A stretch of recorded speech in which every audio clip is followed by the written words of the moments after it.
here.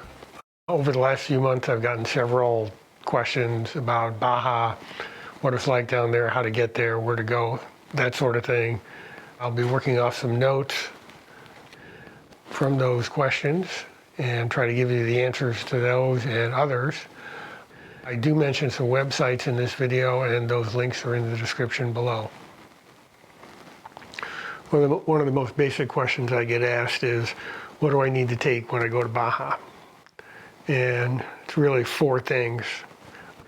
Valid passport, needs to be valid for at least 6 months. You need Mexican auto insurance. You need to convert your dollars or euros into pesos. And you need to get an immigration tourist card. I'll talk about the tourist card in the next question. The Mexican auto insurance, you can get that online. You can get it for duration of from 1 day to a year. And if you're going to be down there for 2 or 3 weeks, it's actually cheaper to buy it for a 6-month policy than for a 15-day policy. Traveling in Mexico, you need to have a tourist card. You can get the Forma Migratoria Multiple, or FMM, at the border crossing immigration office. You can also get them online, but if you get them online, you still need to go to the immigration office and get them stamped. The cost at the time of this video in 2022 is $35 US, and they're valid for 180 days.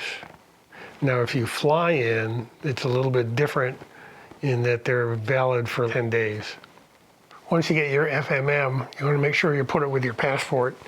I made the mistake one time of not doing that, and they were in 2 separate places in the van, and it caused me a lot of grief when I got to one of the checkpoints, because he wanted to see the passport and he wanted to see the FMM, and I had no idea where the FMM was in the van, and it just caused me a lot of grief. So just keep them together, and then you won't have that problem.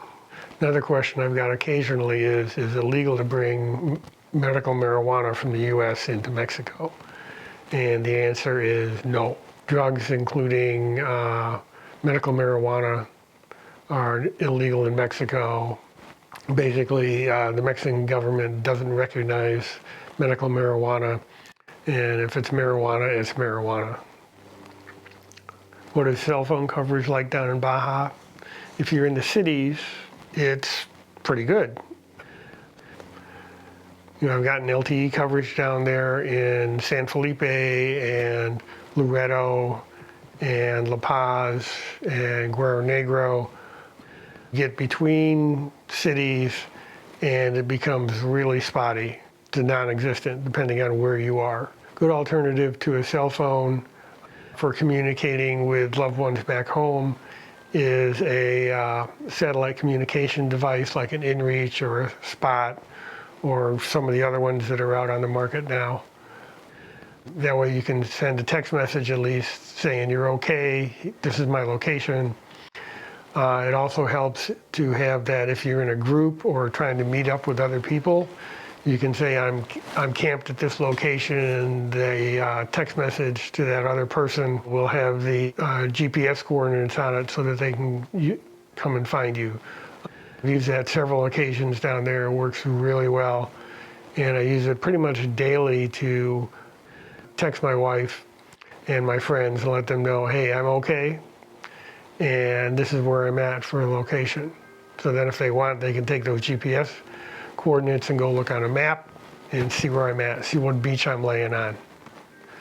I know a lot of overlanders use two-way radios for communication, and so that comes up, you know, is ham legal, is FRS legal, is GMSR legal? And as far as I can tell from what I've learned in my research and talking to people, is that ham radios are not legal for US citizens to use in Mexico. FRS radios that have the Mexican equivalent to the Federal Communications Commission in the US are legal to use, and most of those have to be bought in Mexico. You can't really get the Mexican approved FRS radios outside of Mexico. the combination GMRS, FRS radios are not legal to use. And as far as I can tell, CB radios are legal to use. I get questions about what mapping stuff do I use down there. For paper maps, I use the Baja North and South from National Geographic. They're really good maps. We've got the north section back here on the wall. So that's one good resource, very reasonably detailed. You can find the missions and the towns and the roads and so forth. So they're reasonably good.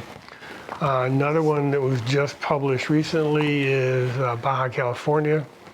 Benchmark Road and Recreation Atlas 2021 issue, so it's really current, has a lot of good information in it for recreation as well as for traveling the back roads. So those are a couple of paper resources for you. The National Geographic maps are also available in georeference PDF, so that you can put them into your GPS application that you use on your phone or your tablet. I have these loaded into Gaia, which is very helpful when we're traveling the back roads, although I do carry the paper maps as well. Another good resource is the Baja California Almanac by Tom Hayes. It is out of print, but they do have a PDF version on the website, and that link will be in the description below. And I think they're asking like $20 for the PDF. It's an older set of maps, very detailed. I think all the roads, close to all the roads. Also shows beaches and so forth, camping spots. So it's pretty good to have, and I have that loaded on my iPad as well. It is not geo-referenced, but it's good to use as a cross-reference for other maps as well. People have been asking me if fuel, both gasoline and diesel, are readily available in Baja, and the answer for that is yes. In the larger towns, there are gas stations with convenience stores just like there are here. A lot of those places take credit cards. Some of the smaller stations do not take credit cards.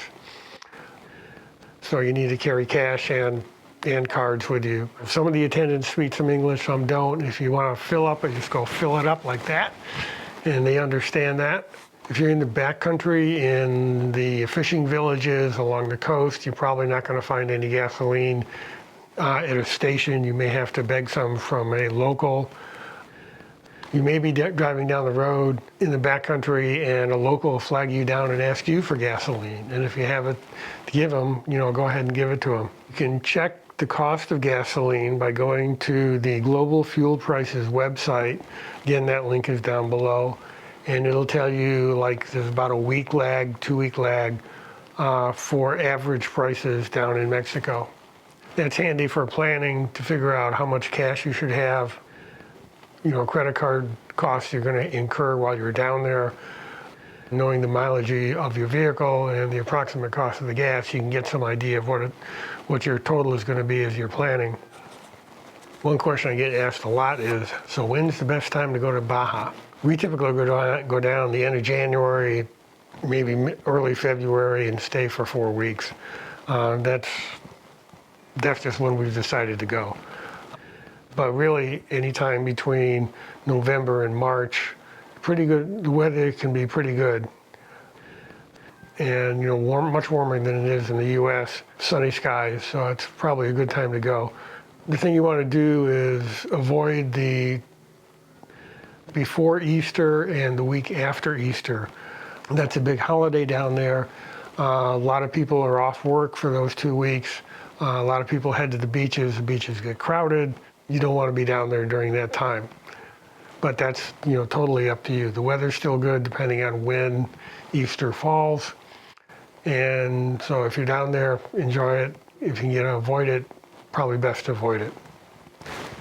In the intro, I talked about doing a money exchange from your country's currency to pesos. We typically cross in Calexico, Mexicali crossing. On the Calexico side, there are a number of money exchanges you can go to and swap your dollars or euros, whatever, to pesos there. There's also money exchanges on the Mexican side, although on the Mexican side, it's always, as we go through and we go past them, there's no place to park. streets are really busy, so we find it easier to do it in Calexico than in Mexicali. If you're down farther south and you need money, there's ATMs at banks. They'll also exchange money inside the bank, so it's up to you, where you want to exchange your money. Typically if you're down in, say, Loretto, the businesses do not take US dollars, but they will take pesos, so that's not a problem. But you want to have a good supply of pesos when you get down there, so you don't have to run around and take time out of your trip to go exchange money at the local bank down there. We always exchange all our money, how much we think we're going to need while we're down there for 3-4 weeks, and exchange that on the US side. And then if we have any left over, a significant amount left over, we'll go back to the money exchange once we cross the border and change it back into US dollars. One of the questions I get a lot is the water safe to drink? And the answer is yes, for the most part. If you're in a city, at a restaurant, you can drink the water. You get lemonade down there all the time. When I'm in a restaurant, really enjoy it. I have not had any problems. Mexico has pretty strict rules about water being served to the public. Bottled water is readily available in all the grocery stores, even in the small towns. And there's also stores, Helio stores, that sell purified water. You can get it in 3-gallon jugs and 5-gallon jugs. There's the water store. And also 1-gallon jugs. And those jugs have a deposit, so you can get your pesos back after you're done with your trip, or you can just, recycle them. Where can you get groceries and other, supplies that you need? Grocery stores are down there in the larger cities. There's Walmart, for example, down in La Paz. There's Costco-like stores, bodega stores in other smaller towns. There's also the mom and pop grocery stores in the really small towns, depending on where you are. Fruits and vegetables are great. Whatever you want is down there for food, pretty much like it is here. One thing that is handy to have on your phone is a translation program that can take a picture and change the photo into words, so that you know, is this turkey or is this chicken? If you don't know the Mexican words for it, the translation program will be very handy. Larger fuel stations, like I said earlier, have convenience stores attached to them, so you can buy, snacks and stuff like that there. Some of the beaches where there's campgrounds, campos, you'll have people drive in the morning, and they'll have fresh vegetables, or they'll have hot tamales, that type of stuff for sale out of the back of their car. And we've bought those many times. One time a guy came walking by with 2 kilos of shrimp that were like this big, and we barbecued those up over a fire, and they were great. Another question I get is, what can I do to stay healthy down there? The best answer I can give you to that is don't do something stupid. There's sidewalk vendors that are selling food, that they're cooking right there, like the food carts here in the US. And if you're if you're buying off a cart, you want to make sure you get the stuff that's coming off the grill, not something that's been off to the side. You want to wash your fruits and vegetables really well before cooking them or eating them. The only time I've gotten sick down in Baja was when I ate a cream-filled donut. Donut was really good, but I paid for it the following day, and it prevented us from leaving the beach we were on as we had planned. We had to spend an extra day there. So you want to be careful with what you eat and where it's coming from, how long it's been out in the heat, and so forth. The last question I'm going to touch on in this video is, do you need to know Spanish? And knowing a few words like hello or hola and thank you, like gracias, can really help you down there. You don't need to know a lot of words, but a few of them, just common courtesies, are really good. There are a number of translation applications you can get for your phone. If you decide to get one, make sure that it can work offline. So when you're out in the middle of nowhere and you don't have a signal, it still works, as well as being able to take a picture of something and recognize the words in the photo and translate those. That comes in handy in grocery stores and other places. The other time a phone is real handy is when you're buying something and the vendor tells you the cost in pesos and you don't have no idea what those numbers mean. You can bring up the calculator app and have him punch in the numbers on the calculator to show you how many pesos it is. Down in the description section of the video, I've listed a number of websites that are forums that have trip reports about people traveling around Baja. You may want to check out some of those. You know, if you go to Facebook and type in Baja, you're going to get, you know, a ton of hits. Same for if you type in just Baja, traveling in Baja. Down in Google, you'll get, or other search engines, you'll get a lot of hits. Baja Bound, which has a lot of good information. And Discover Baja has a lot of good information as well, and those links are down below. That pretty much sums up the first initial batch of questions. I hope to do a second video with more detailed stuff about being down there, but this will get you started.